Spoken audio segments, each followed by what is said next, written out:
À celles et ceux qui ont soif. Introduction. La soif, profond désir de l'homme qui ne demande qu'à être assouvi. La soif est l'un des désirs naturels les plus puissants et forts chez les êtres vivants.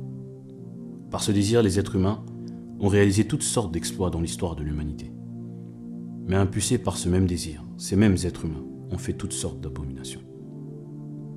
Poussés par la soif, les hommes ont mis en place toutes sortes de procédés, systèmes, biens et services, moyens qui visent à améliorer les standards de vie et l'éthique de l'humanité.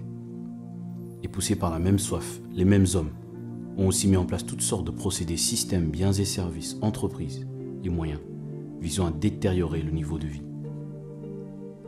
La soif conduit donc les hommes. On peut donc dire que la soif est une carence profonde d'un besoin naturel, ou encore une sensation correspondant à un besoin de l'organisme en nous. De la même manière qu'il en est du naturel, il en est aussi ainsi du spirituel.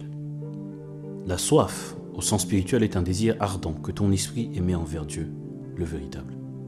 On appelle ça la soif de Dieu.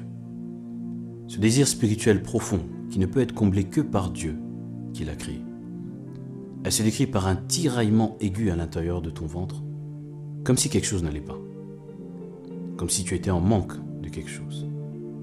Et soudain une pensée te monte à cœur, se traduisant par une phrase telle que « J'ai besoin de Dieu ». Mais pourquoi tu te dis ça? À ton avis, pourquoi cette pensée? Pourquoi tu te dis ça et pas autre chose? En vérité, c'est Dieu qui excite ton être intérieur à venir à sa rencontre, pour abreuver cette soif. Quelqu'un un jour a dit « Nous avons tous un vide à l'intérieur de nous qui a la forme de Dieu ». La soif a été créée pour être comblée par Dieu. Dieu a soif que l'on ait soif de Dieu. À celles et ceux qui ont soif, venez et soyez désaltérés par Dieu.